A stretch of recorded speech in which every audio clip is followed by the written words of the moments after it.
restauration. Notre restauration dans le domaine spirituel, notre restauration dans le domaine physique. Vous savez, les promesses de Dieu sont l'expression de sa volonté. Si Dieu a donné ses promesses, c'est parce qu'il veut accomplir ses promesses. Dieu ne donne pas des promesses simplement pour donner des promesses. Il donne des promesses parce qu'il veut les accomplir. Il veut l'exécuter. Vous connaissez certainement cette parole qui nous dit « Dieu n'est pas un menteur. » Dieu n'est pas un menteur. Nous sommes des menteurs, nous en tant qu'hommes. Nous pouvons mentir. Mais Dieu, lui, n'est pas un homme pour mentir. Vous savez, lorsqu'une personne ment, il ment dans le but de cacher une vérité. Il ment dans le but de tromper ou de manipuler. Alors nous savons que Dieu n'est pas un trompeur. Dieu ne peut pas nous tromper. Il ne peut pas nous manipuler par ses paroles, par ses promesses. Et il nous dit encore qu'il n'est pas le fils d'un homme pour se repentir. Il n'est pas un homme pour repentir. Dieu ne se repent pas, il ne se repent jamais. Il ne peut pas se repentir. Vous savez, si une personne se repent, parce que cette personne, elle a conscience qu'elle a commis une faute. Elle a fait une faute quelque part, elle se sent coupable et elle demande pardon. Mais Dieu ne peut pas se sentir coupable. Dieu ne peut pas changer. Dieu ne change pas d'avis. Il ne change pas de parole. Ce qu'il dit, c'est ce qu'il a dit. Ce qu'il a écrit, c'est ce qu'il a écrit.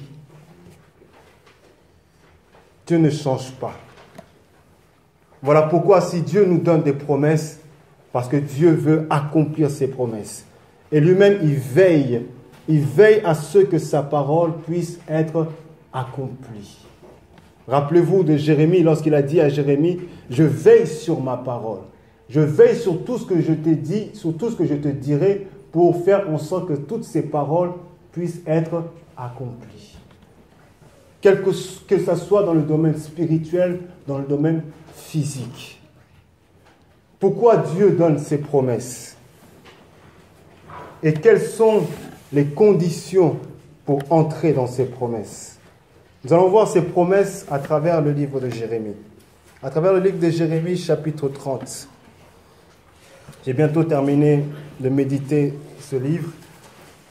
Jérémie, chapitre 30, nous lirons les 17 premiers versets.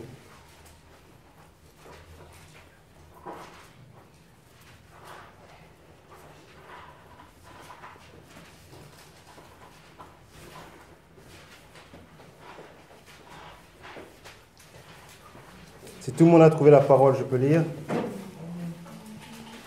Jérémie, chapitre 30, versets 1 à 17. La parole qui fut adressée à Jérémie de la part de l'Éternel en ces mots. Ainsi parle l'Éternel, le Dieu d'Israël. Écris dans un livre toutes les paroles que je t'ai dites. Voici que les jours viennent, oracle de l'Éternel, où je ferai revenir les captifs de mon peuple d'Israël et de Juda, dit l'Éternel. Je les ferai revenir dans le pays que j'ai donné à leur père, et ils en prendront possession. Et voici les paroles que l'Éternel a prononcées sur Israël et sur Juda. Ainsi parle l'Éternel. Nous entendons des bruits de trouble. C'est la peur, ce n'est pas la paix. Informez-vous et regardez si un mal enfante. Pourquoi ai-je vu tous les hommes les mains sur les reins, comme une femme en travail? Pourquoi tous les visages sont-ils devenus livides, pâles? Malheur, car ce jour est grand. Aucun autre n'est comme lui. C'est un temps d'angoisse pour Jacob. Mais il en sera sauvé. En ce jour-là, oracle de l'Éternel des armées, je briserai son joug de dessus de son cou. J'arracherai tes liens, et des étrangers ne t'asserviront plus. Ils serviront l'Éternel leur Dieu, et David, leur roi que je leur susciterai. Et toi, mon serviteur Jacob, sois sans crainte, oracle de l'Éternel. Ne tremble pas, Israël, car voici, je te sauve de la terre lointaine et ta descendance du pays où elle est captive. Jacob reviendra, il jouira du repos et de la tranquillité. Il n'y aura personne pour le troubler, car je suis avec toi, oracle de l'Éternel, pour te sauver. J'exterminerai toutes les nations parmi lesquelles je t'ai disséminé. Mais toi, je ne t'exterminerai pas. Je te punirai selon le droit. Je ne puis pas t'innocenter. Ainsi parle l'Éternel. Ton désastre est incurable. Ta plaie est douloureuse. Nul ne défend ta cause pour bander ta plaie. De remède efficace, il n'en est pas pour toi. Tous ceux qui t'aimaient t'oublient. Ils ne te recherchent plus. Car je t'ai frappé comme frappe un ennemi. Je t'ai cruellement puni à cause de ta multitude des fautes, de la gravité de tes péchés. Pourquoi te plaindre de ton désastre, de ta douleur incurable? C'est à cause de la multitude de tes fautes, de la gravité de tes péchés que je t'ai fait cela. C'est pourquoi tous ceux qui t'ont dévoré seront dévorés. Tous ceux qui t'ont dévoré seront dévorés. Et tous tes adversaires, tous iront en captivité. Ceux qui te saccagent seront saccagés. Et j'abandonnerai au pillage tous ceux qui te pillent.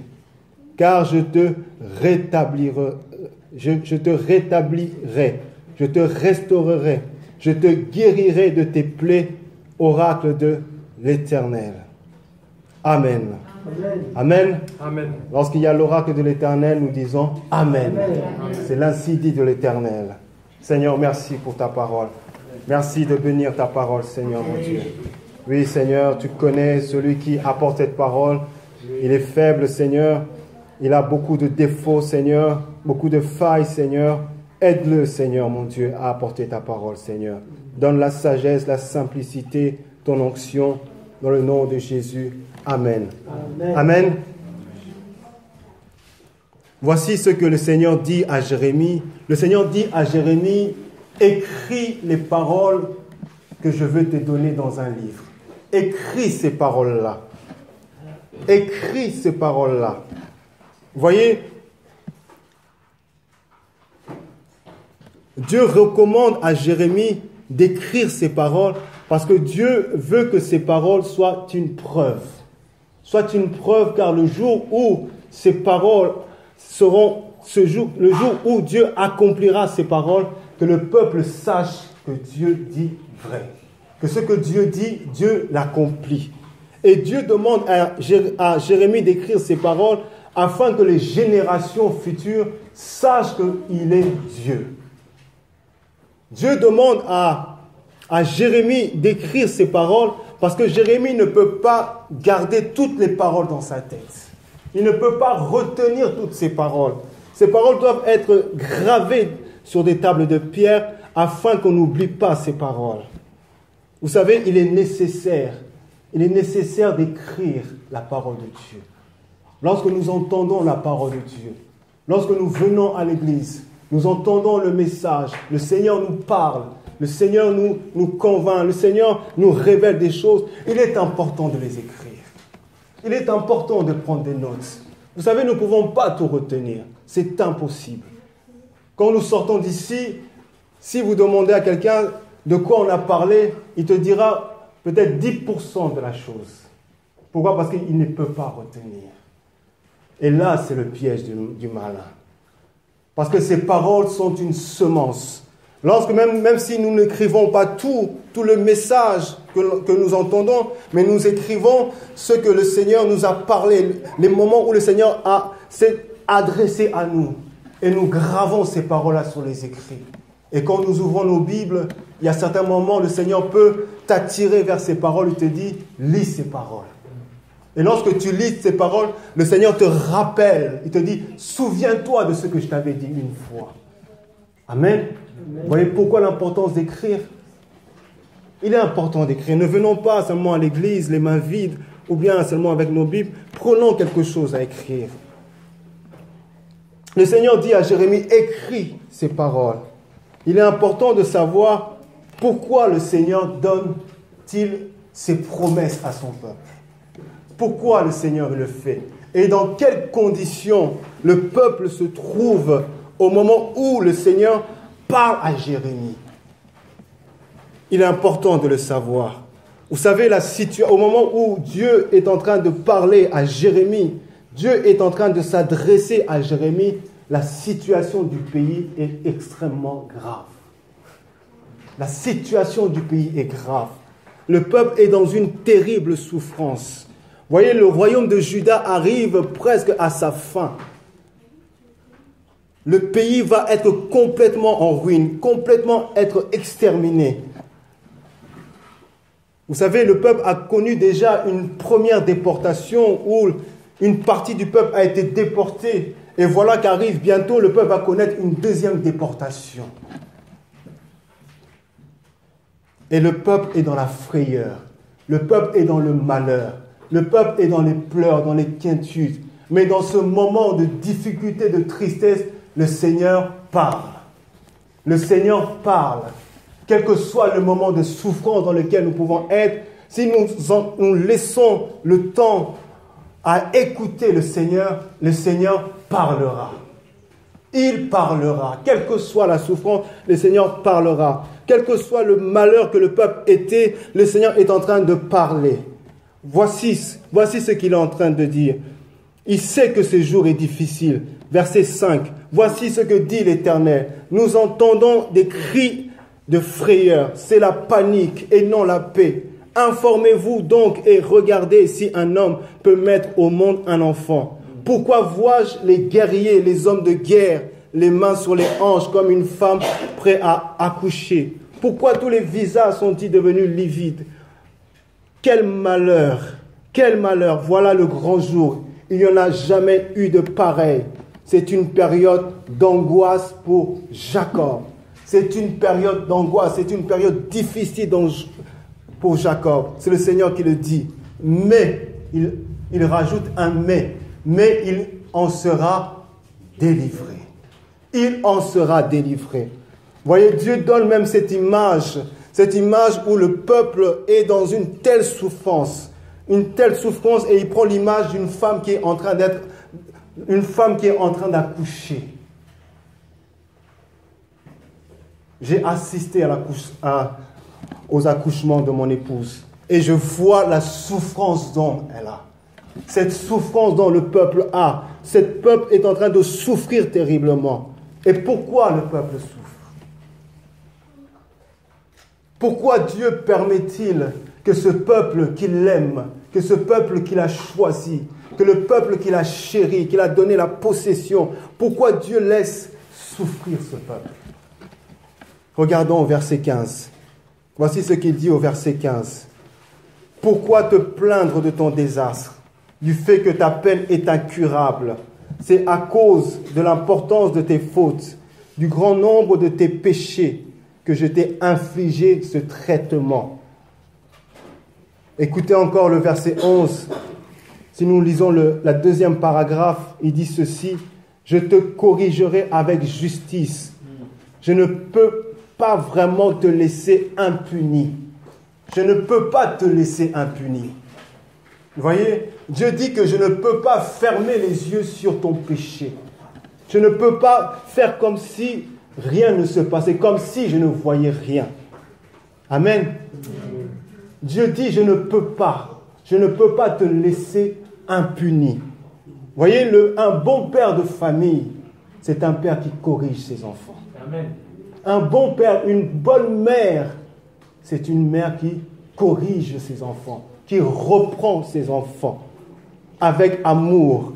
Mais le mauvais père, c'est celui qui tolère tout. Il accepte tout. Il dit oui à tout. Voilà un mauvais père. Et si Dieu ne corrige pas, il est injuste. Si Dieu ne corrige pas le mal, si Dieu ne nous corrige pas, il est injuste. il n'a pas d'amour envers nous. Voilà pourquoi Dieu corrige ce peuple. Il le corrige à travers la souffrance. Mais après avoir corrigé le peuple, après avoir permis la souffrance au peuple, il leur donne des paroles de consolation. Amen. Vous avez déjà vu une mère qui donne une fessée à son fils, et après avoir donné la fessée, il dit « Arrête de pleurer. Arrête de pleurer, ça suffit. » Et la maman prend son fils entre les bras. Mais après avoir donné une fessée, après avoir corrigé son fils, la maman commence à consoler son enfant.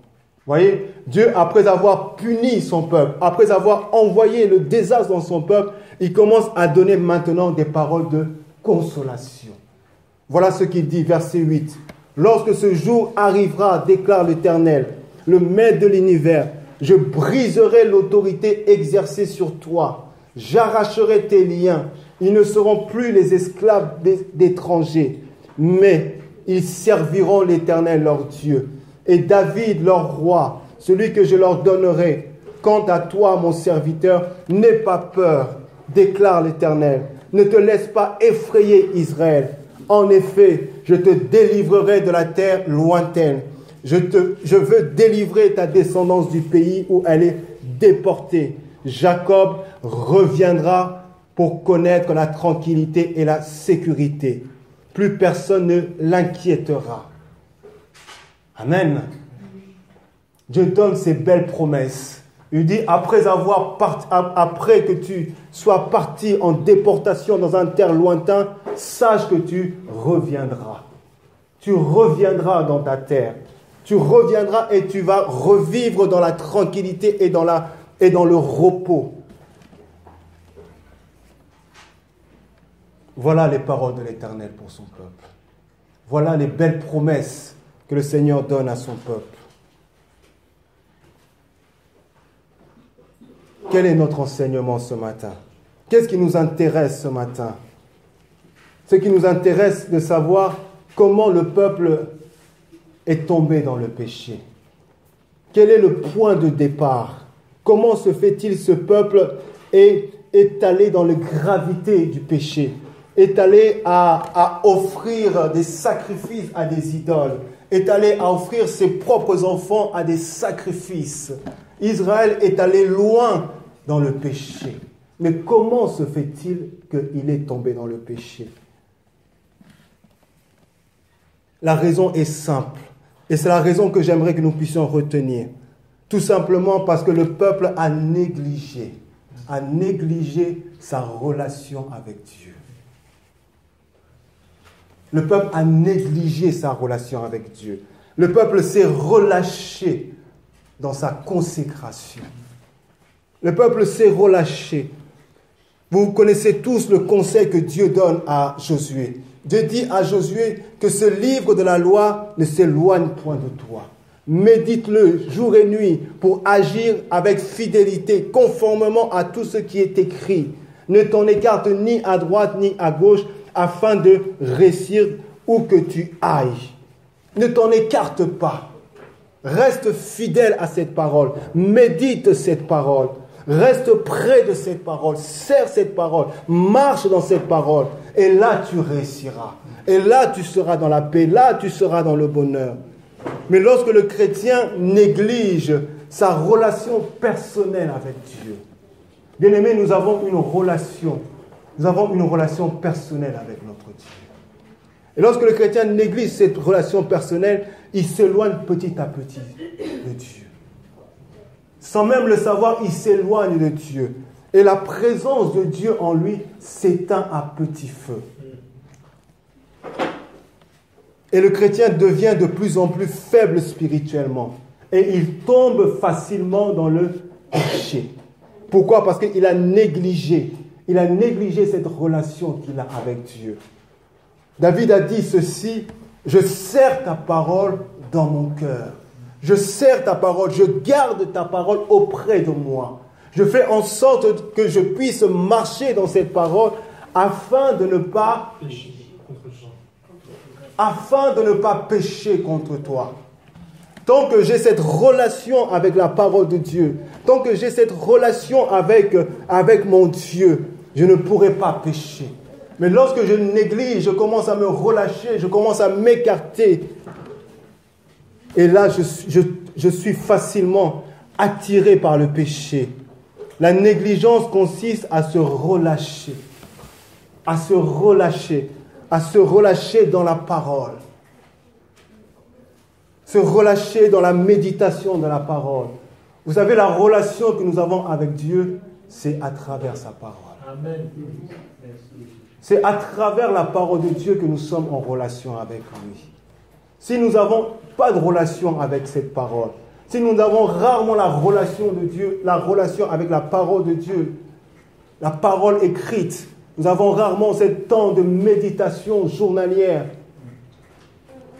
nous nous relâchons. Il sera difficile d'avoir une bonne relation avec Dieu.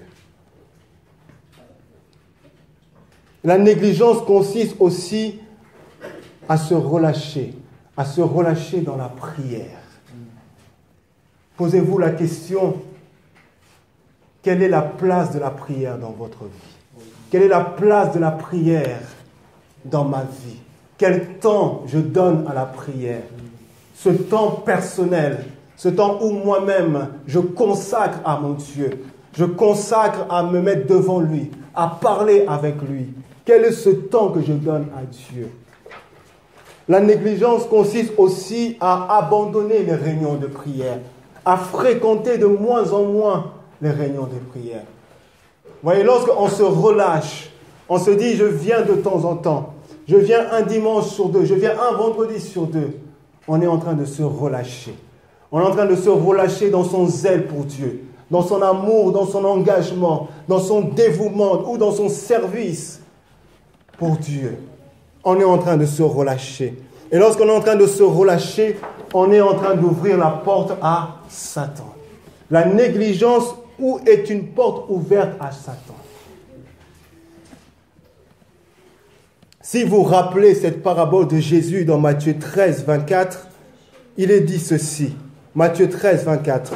Il leur proposa une autre parabole et il dit, « Le royaume des cieux est semblable à un homme qui a semé une bonne semence dans son champ.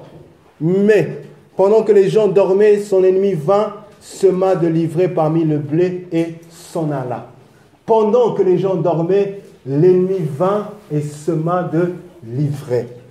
Vous voyez, la négligence amène le sommeil spirituel. Lorsqu'il y a la négligence, on ne veille plus sur soi. On ne fait plus attention à soi. On ne fait plus attention à sa conduite. On ne fait plus attention au temps qu'on prend dans la présence de Dieu, le temps qu'on consacre à Dieu. On ne fait plus attention à ça. On devient négligent. On peut faire la prière, mais on le fait d'une manière... On le fait assez rapidement, si je peux dire ça. On prie rapidement. On prie pour prier. On prie parce qu'on a l'habitude de prier. Mais la relation avec Dieu n'est plus là. Amen. La prière devient simplement un rituel, devient quelque chose qui est mort. Il n'y a pas de vie. Lorsque vous priez, vous n'avez pas cette paix, vous n'avez pas cette joie, vous n'avez pas en vous cette force, vous ne vous sentez pas revitalisé, vous ne le sentez pas fortifié, parce que vous priez simplement pour prier. La négligence emmène le sommeil spirituel. Et vous savez, quand l'ennemi vient, quand le diable vient, il vient pour piller, il vient pour détruire et il vient pour mettre le désordre. Si on regarde le roi Babylone, lorsque le roi Babylone est entré dans la nation, il est entré à Jérusalem, ce roi a d'abord imposé son autorité. Il a changé le gouvernement. Il a pris l'ancien roi qui était là, il a enlevé l'ancien roi et il a mis un nouveau roi. Et ce roi a détruit le pays. Il est allé dans le temple et il a pillé le trésor du temple. Vous savez, la première chose que le diable fait, quand le diable réussit à entrer dans la vie du chrétien, la première chose qu'il fait, il cherche à imposer son autorité. Il cherche à imposer son autorité. Et il impose son autorité par toutes sortes de liens. Il va chercher à nous lier par toutes sortes de choses. Par toutes sortes de plaisirs, des choses de ce monde, il va chercher à nous lier. Et il va chercher à changer le gouvernement. Le gouvernement de ta vie, la manière dont tu vis, il va chercher à le changer. Donc, si c'est l'Esprit de Dieu qui te permettait de conduire, qui dirigeait ta vie, si ta vie était dirigée par ta parole, ta vie ne sera plus dirigée par la parole. Ta vie ne sera plus dirigée par l'Esprit de Dieu. Mais ta vie va être dirigée maintenant par la chair. Tu vas tomber dans les plaisirs charnels. Tu vas conduire ta vie charnellement. Et vous savez que la chair est toujours contraire aux choses de l'Esprit. La chair nous emmène toujours à agir contrairement aux choses de l'Esprit. La chair nous emmène toujours à agir selon le monde, selon nos propres pensées et selon nos désirs. Et l'ennemi cherchera encore à piller les trésors qui sont dans ton cœur. Bien-aimés, nous l'avons entendu. Nous sommes le temple de l'Éternel. Et lorsque l'ennemi entre dans ce temple, il cherche à piller tous ces trésors-là. À piller tous ces trésors, les trésors qu'il y a dans ton cœur. La foi qu'il y a dans ton cœur. Le zèle qu'il y a dans ton cœur. La crainte de Dieu que tu as. La présence de Dieu dans ton cœur. L'ennemi cherche à piller ces trésors, à enlever cette présence qui te rend fort, cette présence qui te rend glorieux. Il cherche à enlever cela. Il cherche à enlever le discernement que tu as, l'intelligence spirituelle que tu as, afin de pouvoir te manipuler facilement. Voyez l'œuvre de l'ennemi. Lorsqu'il y a la négligence, lorsque nous nous négligeons, nous laissons l'ennemi entrer dans nos vies. Et la conséquence de toutes ces choses, c'est la souffrance. La souffrance. La souffrance sur le plan moral et la souffrance sur le plan physique. On est égaré. On échoue facilement. On est dans les échecs. On n'arrive pas. On perd la paix intérieure. On est dans un sentiment de peur, dans un sentiment d'insatisfaction, dans un sentiment de manque de joie, dans un sentiment d'insécurité. Pourquoi? Parce que la négligence a été une porte ouverte à l'ennemi. La négligence a fait que l'ennemi a détruit tout ce que nous avons comme trésor. Écoutez ce proverbe 18 qui dit, 18, 9. Voilà ce que dit Salomon dans ce proverbe. Celui qui se relâche dans son travail est le frère de celui qui détruit. Lisez-le. Proverbe 18, 9. Celui qui se relâche dans son travail est le frère de celui qui détruit. Une autre version dit, celui qui néglige son travail et celui qui le détruit se ressemblent comme des frères. La version français courant dit, celui qui néglige sa besogne et celui qui la gâche sont de la même famille. Celui qui se relâche. Vous voyez, si la nation Israël est détruite, c'est parce que le peuple s'est relâché. Le peuple s'est relâché. Il s'est relâché dans sa relation personnelle. Il s'est relâché dans son dévouement, dans sa consécration, dans sa vie de prière, dans son adoration. Il s'est relâché dans ses réunions. Le peuple s'est relâché. Et la souffrance est entrée dans le pays. La destruction est entrée dans le pays. Le malheur est entré dans le pays. L'inquiétude est rentrée dans le pays. La peur est entrée dans le pays. Et l'idole est rentrée dans le pays. Pourquoi? Parce que le peuple s'est relâché. Lorsque nous nous relâchons dans notre relation avec Dieu, lorsque le chrétien se relâche, néglige sa relation avec Dieu, qu'il n'entretient pas cette relation, il ne fait pas grandir cette relation, il est en train de se détruire lui-même. Il est en train de se détruire lui-même. Il détruit sa vie spirituelle. Et il détruit sa vie physique. Il détruit sa vie familiale. Il détruit sa vie professionnelle. Parce que lorsque l'ennemi entre, il détruit non seulement la vie spirituelle, mais il détruit aussi la vie physique. Il détruit aussi, il cherche à détruire aussi le couple. Il cherche à détruire aussi la famille. Il cherche à détruire aussi tes études. Rappelez-vous quand l'ennemi est rentré dans la vie de Job. Non seulement il a donné à Job la maladie, mais il a aussi tué les enfants de Job. Non seulement il a tué les enfants de Job, mais il a aussi tué les serviteurs de Job. Quel grand malheur! Pourquoi? Parce qu'il y a eu de la négligence. On s'est relâché. Et j'aimerais que nous puissions confesser cette chose. Il arrive des moments où nous nous relâchons. Il arrive des moments où je me relâche, où on se relâche dans la vie chrétienne, où on tombe dans certaines pratiques. On tombe dans certaines pratiques qui sont mauvaises. On commence à tolérer le péché, à tolérer certaines choses. Des choses qui étaient inacceptables, on commence à les accepter. On commence à tolérer que les enfants puissent regarder certaines choses dans la télé. Des choses que les enfants ne peuvent pas voir, on permet que les enfants puissent voir ces choses-là. On commence à tolérer. On devient négligent. Négligent sur soi-même. Négligent dans son comportement. Négligent dans sa façon de parler. Négligent dans sa façon de vivre. Mais Dieu veut restaurer nos vies. Dieu veut restaurer.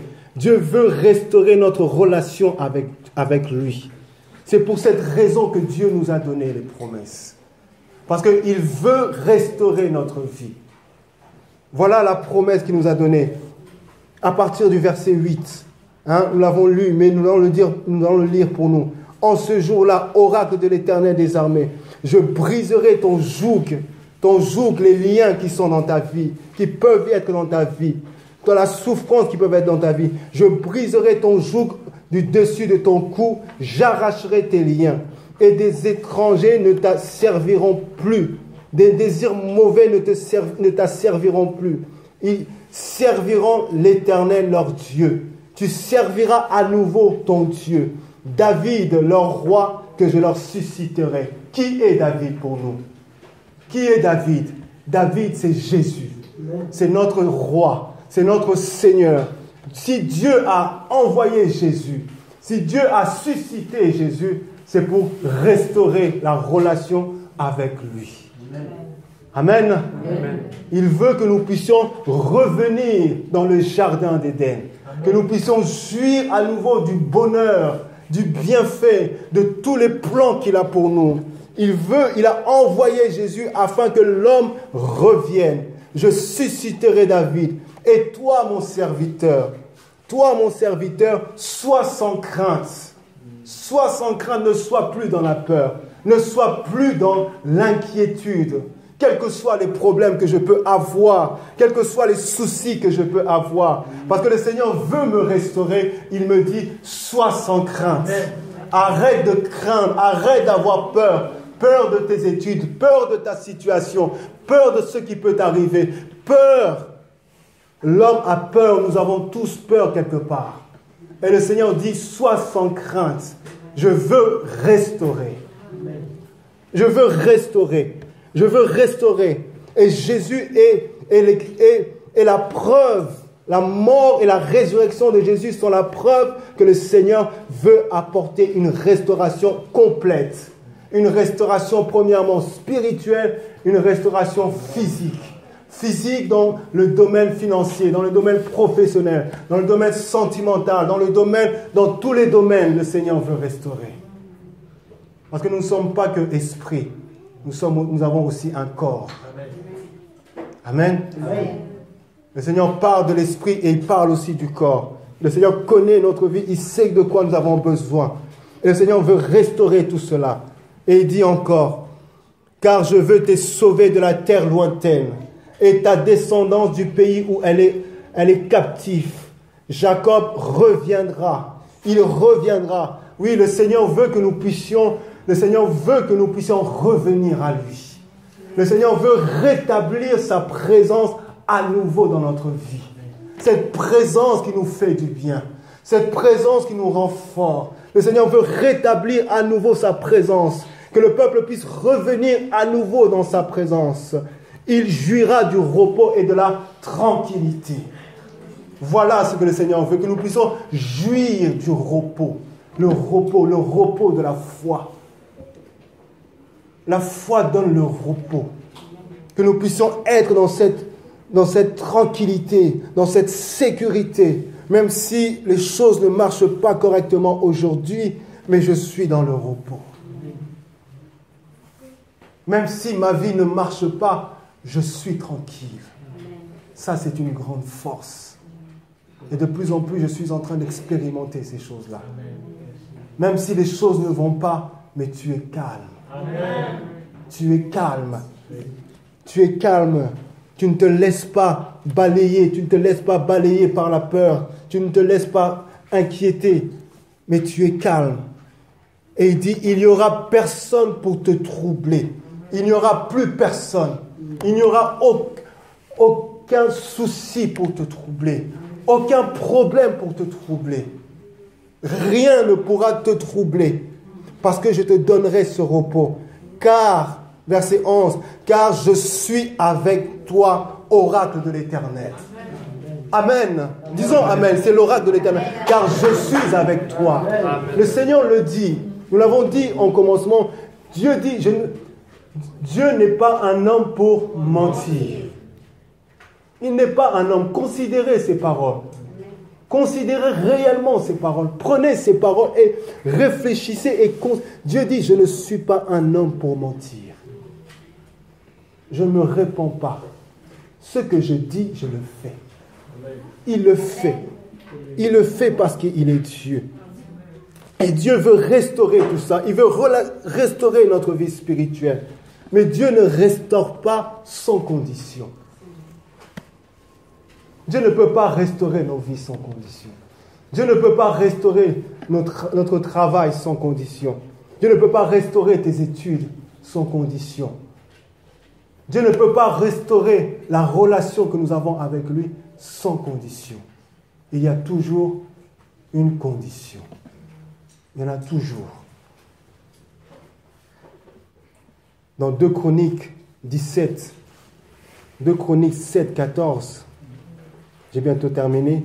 2 Chroniques 7, 14, voici la condition pour que nous puissions être restaurés, pour que nous puissions entrer dans cette restauration, que nous puissions jouir de tout ce que Dieu a promis pour nous. Il dit ceci, si mon peuple, celui qui porte mon nom, nous portons le nom de Christ, si mon peuple, celui qui porte mon nom, s'humilie,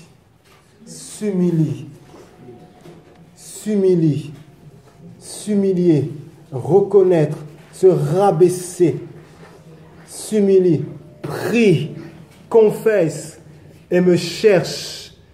Et s'il renonce, d'abord les paroles, ensuite la pratique, s'il renonce à ses mauvaises voies, je l'écouterai. Je l'écouterai du haut du ciel. Je lui pardonnerai son péché et je guérirai son pays. Je le restaurerai. Mais la restauration vient à la fin. Le commencement, c'est d'abord s'humilier, prier, chercher, renoncer, pardonner. Ensuite, je guérirai. Je guérirai. Vous voyez que Dieu veut guérir notre relation. Parce que Dieu veut une meilleure relation avec nous. Une relation plus vivante. Une relation qui soit réelle. Une relation qui nous procure la paix, la joie, le bonheur. Tout ce dont nous avons besoin. Dieu veut restaurer cette relation. Et cette relation ne peut pas arriver s'il n'y a pas la repentance. La repentance. Vous savez, la vie du chrétien est une vie de repentance. Oui, c'est une vie de repentance parce que nous péchons tous d'une manière. Nous péchons tous d'une manière. Et nous avons besoin de nous repentir. Nous avons besoin de confesser nos fautes. Parce que parfois le Saint-Esprit Et là, il nous reprend, il nous parle, il nous dit, il met en nous la culpabilité. C'est dans le but de nous repentir. Voici ce que Jacques dit. Il dit ceci: chacun de nous fait des fautes. Chacun de nous. Toi, lui-même, il est compris dans cette parole. Lui qui est l'apôtre. Chacun de nous fait des fautes sur bien des points et de bien des manières. Version Martin dit: car nous péchons tous en plusieurs choses. Nous péchons tous. Le frère l'a lu, 1 Jean chapitre 1, 8, il dit: si nous disons que nous n'avons pas de péché, nous nous séduisons nous-mêmes. Et la vérité n'est point en nous. Si nous confessons nos péchés, il est fidèle, juste pour nous pardonner et pour nous restaurer et pour nous purifier de toute iniquité. Si nous disons que nous n'avons pas de péché, nous le faisons menteur. Parce que nous disons que Dieu est menteur, sa parole n'est pas en nous. Amen. Amen. Voyez, Dieu veut restaurer. Dieu veut restaurer notre vie. Mais Dieu veut que cette restauration passe par un retour à lui. Par la repentance. À revenir vers lui. Revenir dans la présence de Dieu. Ne plus négliger sa relation personnelle avec Dieu. Le Seigneur veut nous restaurer. Le Seigneur veut te restaurer ce matin. Bien-aimés, réfléchissons. Réfléchissons ensemble. Réfléchissons dans nos cœurs. Posons-nous la question. Avons-nous réellement négligé notre relation avec Dieu? Négliger. Quand je parle de négliger, ne plus donner de l'importance aux réunions de prière. Ne plus donner de l'importance à la prière. Ne plus donner de l'importance à la parole de Dieu, au rendez-vous avec les frères. Chacun de nous s'examine soi-même. Chacun de nous s'éprouve soi-même. Chacun de nous soit son propre juge ce matin. Alléluia. Alléluia, Seigneur. Alléluia. Approchons-nous du Seigneur. Approchons-nous du Seigneur. S'il y a des fautes, confessons nos fautes devant le Seigneur. Demandons pardon à Dieu là où nous sentons que nous sommes coupables. Là où le Saint-Esprit a mis le doigt. Là où le Saint-Esprit nous a dit, voilà là où tu as négligé ma parole. Voilà là où tu m'as négligé. Voilà là où tu t'es écarté. Demandons pardon à Dieu. Oui, Seigneur, nous te demandons, je te demande pardon, Seigneur. Je te demande pardon, Seigneur, mon Dieu, parce que je sais qu'au fond de moi, Seigneur, je suis loin, Seigneur. Je suis loin d'être parfait devant toi, Seigneur, mon Dieu. Je sais qu'au fond de moi, Seigneur, mon Dieu, tu m'interpelles, Seigneur. Comme a dit le frère, tu nous interpelles, Seigneur, d'une manière, d'une autre, Seigneur, mon Dieu. Tu nous interpelles, Seigneur, sur nos erreurs, Seigneur. Tu nous interpelles sur notre négligence, Seigneur, mon Dieu. Parce que nous laissons la porte ouverte à l'ennemi, Seigneur, mon Dieu. Nous laissons l'ennemi nous détruire, Seigneur, mon Dieu. Nous laissons la souffrance entrer dans nos cœurs, Seigneur. Nous souffrons, Seigneur, mon Dieu, non pas parce que tu nous as abandonnés, mais parce que, Seigneur, nous avons laissé la porte ouverte à Satan. Parce que nous nous sommes détournés de toi, Seigneur. Le malheur vient dans notre vie, Seigneur. L'insatisfaction vient dans notre vie, Seigneur, mon Dieu. L'insécurité vient dans notre vie, Seigneur. Oh, Seigneur, pardonne-nous. Pardonne-nous, Seigneur, oh Dieu. Oui, Seigneur, mon Dieu. Seigneur, tu as aussi donné des paroles de restauration. Seigneur, restaure-nous, Seigneur. Demandons la restauration de Dieu dans notre vie. Demandons la restauration de Dieu dans notre relation personnelle. La restauration de Dieu dans notre vie spirituelle. La relation de Dieu dans notre couple, dans notre famille. Que Dieu restaure nos familles. Prions, bien-aimés. Demandons que Dieu restaure.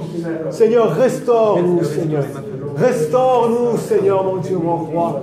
Oui, tu as dit que si nous demandons pardon, si nous confessons nos péchés, Seigneur, tu nous pardonnes et tu nous guéris, Seigneur, mon Dieu. Oh, Seigneur, que nous puissions retrouver ta présence, Seigneur. Cette présence glorieuse, Seigneur. Que nous puissions retrouver la joie, le repos de la foi. Que nous puissions retrouver, Seigneur, la paix qui vient de toi, la paix intérieure, Seigneur. Que nous puissions retrouver, Seigneur, ta puissance dans notre vie, Seigneur, mon Dieu. Ta délivrance dans notre vie, Seigneur. Que nous puissions retrouver, Seigneur, tout ce dont tu as promis pour nous, Seigneur, mon Dieu. Oh, Seigneur, restaure ton Église, Seigneur, mon Dieu, mon roi. Restaure, Seigneur, mon Dieu. Que ta présence revienne dans ton Église, Seigneur. Que l'Église soit dans la gloire, Seigneur. Que l'Église vive ta puissance, Seigneur. Que l'Église, Seigneur, mon Dieu, te voie agir, Seigneur. Mon Dieu, merci. Merci pour ta restauration pour nos familles. Merci, Seigneur, oh Dieu. Là où, Seigneur, il y a eu, Seigneur, des ruptures, Seigneur. Seigneur, que tu répares. Que tu répares, Seigneur, tout ce qui a été brisé, Seigneur, mon Dieu. Que tu répares la relation entre mari et femme, Seigneur, mon Dieu. Que tu répares la relation entre enfants et parents, Seigneur, mon Dieu. Seigneur, restaure. Restaure, Seigneur, mon Dieu. Merci, Père éternel. Merci, Jésus. Amen. Alléluia. Amen. Merci Seigneur. Gloire à Dieu, Seigneur.